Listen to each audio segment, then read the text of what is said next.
दोस्तों, उर्दू अदब के आज के इस वीडियो में बात करूंगी मौलाना शिबली नोमानी पर, जिनका ज़माना 1857 ईस्वी से 1914 ईस्वी तक का है।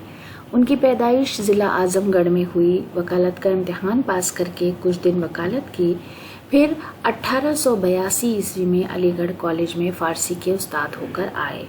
अर्नोल्ड के साथ मिस्र, शाम और दूसरे इस्लामी ममालिक भी गए। 1898 ईस्वी में अलीगढ़ से इस्तीफ़ा देकर आज़मगढ़ चले आए और एक नेशनल स्कूल कायम किया। 1907 में गोली लगने से उनका पैर बेकार हो गया था। आज़मगढ़ में ही उन्होंने एक बड़ा इदारा दारुल मुसन्निफ़ीन के नाम से कायम किया और 1914 ईस्वी में उनका इंतकाल हुआ।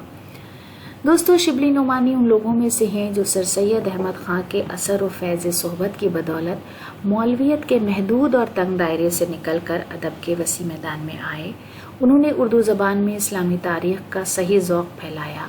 तारीख़ में उन्होंने इस्लामी तारीख़ की अजीम शख्सियतों के हालात ज़िंदगी कलमबंद करने का एक सिलसिला शुरू किया, जिसमें मुतअद्दिद नामवर असलाफ़ आ गए। उनकी सबसे मशहूर और मकबूल किताब खलीफा दोम हज़रत उमर फ़ारूक की सवाने अल फ़ारूक है। इस सिलसिले में उनकी आखिरी तसानीफ़ सीरतुन नबी है, उनकी ज़िंदगी में मुकम्मल नहीं हो सकी थी और उसे उनके शागिर्द सैयद सुलेमान नदवी ने मुकम्मल करके शाया करवाया था।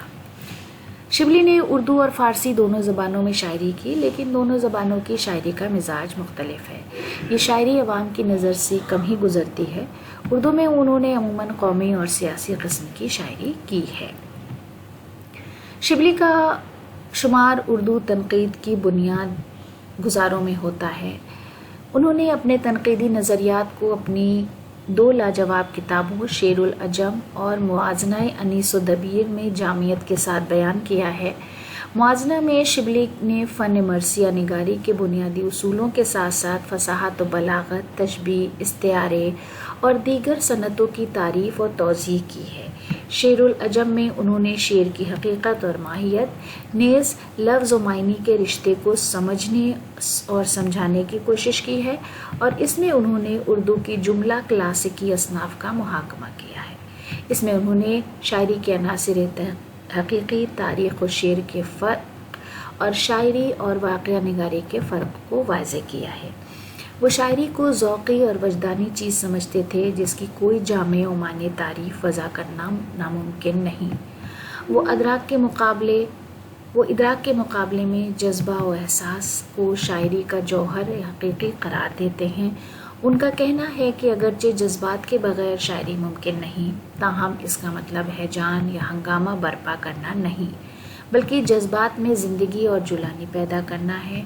वो हर उस चीज़ को जो दिल पर इस्तेजाब, जोश या कोई और जज्बा पैदा करे शेर में शुमार करते थे। उसके बाद उनकी तसानीफ़ हैं। सीरतुन नबी सिर्फ 2 जिल्दों की तकमील हुई थी और बाद में उसे उनके शागिर्द ने शाया करवाया मुकम्मल करके। शेरुल अजम फ़ारसी शायरी की तारीख़ है, 5 जिल्दों पर मुश्तमिल है। अल फ़ारूक, अल मामून, सीरतुन नोमान, अल ग़ज़ाली, अल कलाम, सवाने मौलाना रूम, मुआज़नाए अनीस व दबीर, औरंगज़ेब आलमगीर, मुसलमानों की गुज़िश्ता तालीम, तारीख़ इस्लाम व फ़लसफ़ा इस्लाम, हयात खुसरो, मक़ालात शिबली, मकातिब शिबली, रिसाइल शिबली, दीवान शिबली और दस्ता कुल जैसे उनकी तसानीफ़ बहुत मशहूर हैं। तो दोस्तों, आज के इस वीडियो को यहीं पर ख़त्म करते हैं। अगले वीडियो में फिर किसी अदबी शख्सियत के साथ आपके सामने हाजिर होंगे। बहुत बहुत शुक्रिया।